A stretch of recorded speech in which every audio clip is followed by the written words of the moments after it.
Selecting an image. Select command is used to select a drawing or a part of a drawing.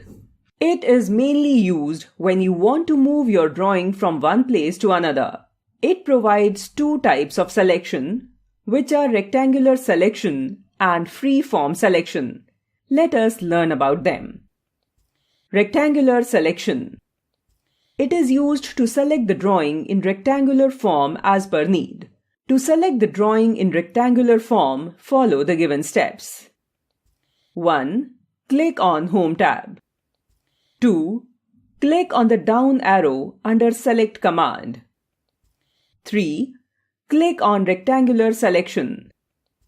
4. Hold the left button of the mouse and drag over the drawing to select it. Release the left button of the mouse. Free-form selection. It is used to select the drawing in freehand form as per need.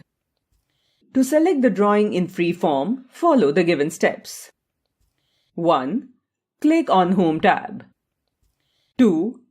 Click on the down arrow under Select command. 3.